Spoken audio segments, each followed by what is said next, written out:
there's a lot of cars going on outside my window, so I hope not too much of that background noise gets into this.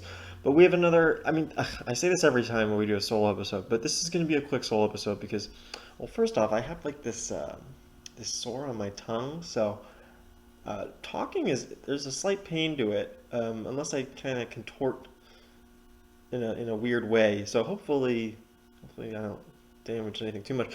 But yeah, it's the holiday time of the year, so we actually had an episode lined up for this week, but as things got a little canceled and whatnot, the guest couldn't make it. So and then the other guest who I was going to have on for another episode can't do it for a couple more days. So we don't really have anything for the episode for this week. So now you're getting this. Again, it's going to be very short because I don't really have much to say. And again, usually I don't. I don't have any random like stove episode, anecdotes or anything that I usually get on about. It's the new year. We do plan on still doing these episodes every week. We haven't missed an episode in a long time. I mean, even then, we went to like every other week for one summer, I think, and we might end up going to every other week at some point just because of busy schedules and such. It's hard to get people to do things now, and but we'll see. We'll see what happens. Um, so I think at this point, uh, what we're gonna what we're gonna talk about today, it's kind of the new year. So I'm reading a thing about that. Okay. It's the new year. We might be talking about some stuff. I have this. I pulled up this. I was trying to look up something online. Uh, and the article is basically really bad New Year's resolutions because it's the new year. People are thinking about New Year's resolutions. Um, so I wanted to just talk through this article. It's on Forbes if you want to look it up. Um, and basically, uh, yeah, we're gonna run through this list pretty quickly. Again, I don't have much to say about these, but it's more just to make fun of people that make. I mean, look, you're feel free to make your resolution. People like to do it. It's a thing that happens. Um, and if it makes you a better person for it, then that's great. But the point that I guess the overall point, I guess, before we get into this list, is a lot of it is sort of it's sort of just um, what would be the phrase, like resolution theater. It makes you feel better, but it's not really actually any. Do you actually make yourself better? So like here, the first one on this list for New Year's resolution, set goals. That's the resolution, set goals, which is just like, what does that even mean? Your goal, your resolution is to set a resolution. Like that's basically what you're saying. It doesn't make any sense. So I'm like, yeah, like you got to be specific with these things, right? That's the other thing. You have to have a very specific goal, not just to set goals in general or just a generic like the next one on this list is be better, be a better person, be good. Like what does that mean, right? It needs to have you need to have actionable items. What are you actually going to accomplish? You need to have the result in mind, the specific result that you can say that you did, or maybe did not do. I mean, obviously, you don't have to do everything, right? It's you're creating your own rules. That's the kind of how the system works. But you at least need to create those rules in the first place. So that was number 9. Number 8 here is improve your health or eat better. And this is another vague thing, right? What does that mean? Eating better. Okay, eating better, improving your health. Obviously, are great things, but like, how are you going to accomplish this, right? A lot of resolutions forget to acknowledge the how part of the question, right? They just go for the what, or what do you want to accomplish, big picture at the end. But you can't look at it that way. You can't have a big picture. You need to be detail oriented and think about how you're going to accomplish that. How are you going to eat better? Are you going to cut out certain foods? Are you going to reduce overall food consumption? Are you going to exercise more? Is that for your improving health? Like what are you going to do? The next one on this list is get a significant other or get married. Now this is an interesting one, right? You think like, oh, that is specific, right? You have an actionable item that you can have, you can measure your results, right? We keep talking about the measurability of, is that a word? Measurability? Measureness is a word. I don't know. Whatever, we talk about how well you can measure your resolution by the end of the year. This seems like pretty specific, and it is. The problem is you're relying on someone else to fulfill that, right? And I think the whole point of resolutions is it needs to be something that you can do, right? This is an internal thing. It's something that you do by yourself. If it you can have okay, you can have group oriented or multiple people oriented goals, but they need to be in on it too, right? Like the problem with getting a significant other or even getting married is you need the consent of the other individual to accomplish that. It's not like you can go with like I said, you can do a group oriented thing. Like you can say you want to like going back to the previous example, like eating better. If you make a better, but you could say with your friend, hey, let's eat better. Let's reduce our fast food to, instead of we normally do 3 times a week, let's go to 1 times a week, something like that. And you can do it with your friend, right? And you can measure whether you accomplish this goal, whether your friend accomplishes this goal, and at the end of the year by that. But the getting married or getting a significant other, you can't go up to someone and say, hey, I'd like you to be my significant other by the end of the year. Let's make sure we accomplish that. I mean, I guess you could do that, but I don't know if that's really a resolution. The next one here, yeah, so it's basically about things that are unattainable, right? Become an Olympic gold medalist. Become a superhero. Anything that's not attainable, it needs to be something. Again, we talk about being able to measure your results by the end of the next year. And if you're already setting goals that are completely unrealistic for you, then you're already one step behind, right? You need to set something that you can not easily. It needs to have you need to be challenged, but it needs to be something within your reach. So that was number 6. Yeah, here we go. So number 5 is like be like, or have a body like a celebrity, right? And this is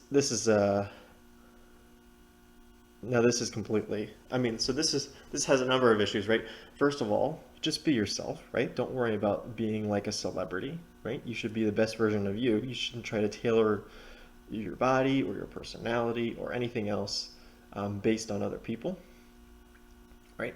I'm not telling you never think about what other people think of you, but in this case, who you are should be defined by, well, who you are, not who you want to be like necessarily. And then the other thing is trying to measure up to these celebrities, especially in the digital age now. You're never going to look like these people. They got, with all the makeup, and, if you're talking about like, oh, you like this movie star you saw in a movie, they have this like, besides like you have CGI, we can use, in the Photoshop, you can use all of that in movies and everything else, on magazine covers, if magazines are even still a thing. Uh, those are all completely edited photos and everything else. So that's not, again, we talk about realistic goals too. That's not very realistic.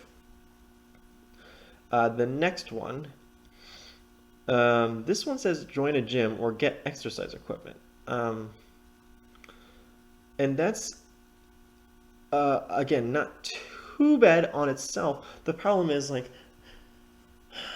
I think there's been studies. Maybe someone in the comments can talk about this, but does joining a gym incentivize you to go to the gym, right?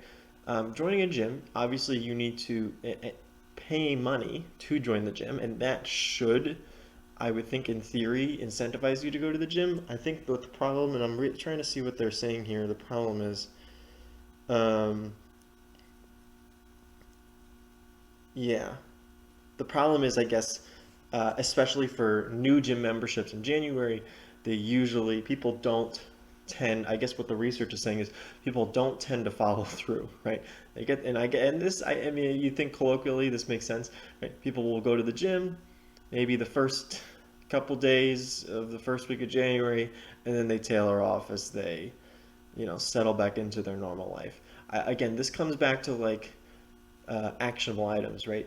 You need to basically force yourself to continue to go to that gym, because that initial incentive of paying money for that membership I guess is not enough unless it's a ridiculous membership, right? There's some gyms that cost $15 a month. There's some that cost over 100 a month. So maybe that really expensive one would further incentivize you, but depending on your not just willingness to pay, but ability to pay, perhaps that's not enough. So I guess that's the biggest problem. Again, that's not as egregious as some of these other ones that are ridiculous, but I can see why it's very problematic.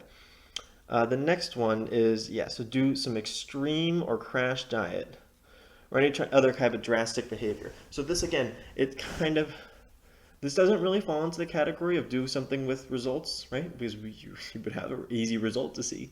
The problem is you need to do something that's safe, right? Obviously, people are very self-conscious in general, I think, and they want to be better, whether it's internally or externally.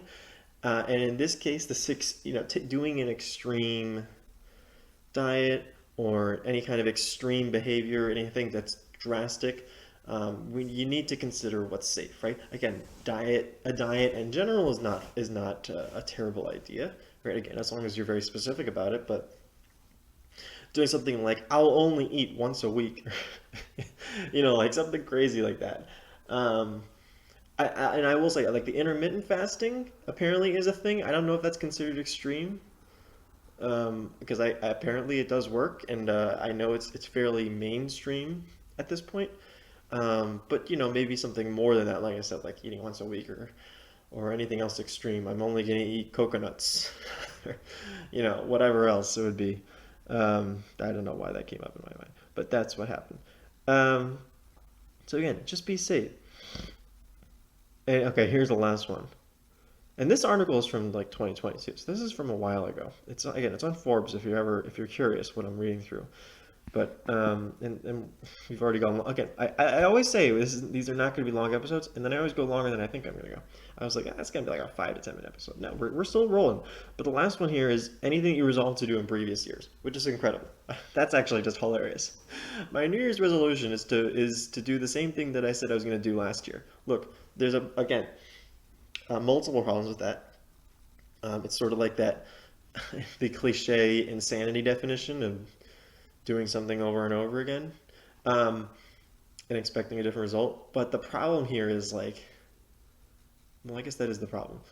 is is like if you couldn't do it last year, then either it wasn't attainable enough, it had any of the problems that we've already discussed through the first set of resolutions, um, or I guess you just weren't driven enough to do it. I don't know. It was too hard, or you didn't want to do it enough.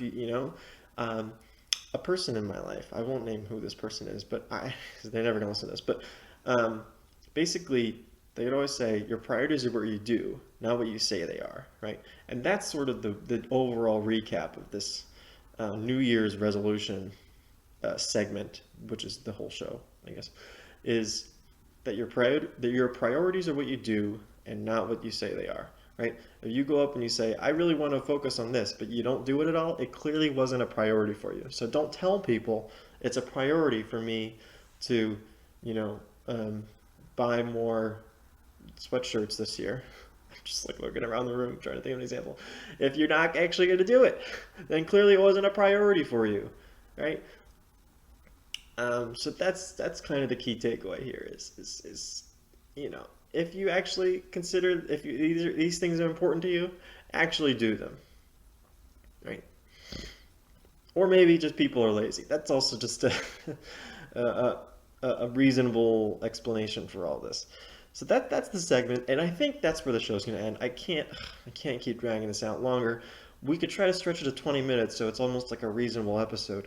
But I kind of like, sometimes you need these little short snippet solo episodes where I can just kind of talk about nothing. And I think the last one I did, a lot of people enjoyed that one. There was a lot of engagement on that episode. I don't know how or why or what happened there, but there was actually a lot of engagement on my last episode. Um, so maybe this one will catch. See, maybe you guys are looking for more solo content. I personally, I do not like doing these. I'll do them just because I want to give you guys something, and it's not hard for me to do this, obviously, and it's a priority, as as I'll say. I do them, right? I don't say I want to make podcast episodes every week. I actually follow through, and I want to follow through on that. And I don't know. Sometimes I catch on, and there's something interesting I can talk about. The last couple of these solo episodes, there just really hasn't. It's just kind of that time of year where there really isn't much for me to say. I was thinking about doing like a sports one, like an NFL one. Maybe we'll do a solo baseball one in the spring. But you guys have to give me okay. So basically, this week I was thinking, oh, we could do like a playoff predictor. But the problem is we still have one more week left in the regular season to do that, so it's not really a great time. If those are wondering when is Nathaniel coming on, I've been in contact with him. It's again, he's in law school, as I'm sure if you're an avid listener, you know. But I'm hoping we can get him back on soon. You know what? I'll send him another message after this and see if he can, if he wants to do a football episode because we haven't done one of those in a while, and I think those do pretty well, Um, so that's the show this week. Again, leave your comments if you enjoyed this or who you want on this show. If you want specific guests, if you want to come on, if you're a listener and you're like, you know what, I could do so much better than these jerks. You're probably right, you know. Um, but I'll just tease it. Next episode, we should have some closure on another guest, or not another guest, but one of our guest propositions. So hopefully you'll hear about that in next week's episode. Of course, for all I know, they're going to cancel, and then you won't even get that closure. But don't worry, you'll hear. So that's a little tease. And thank you for listening this time.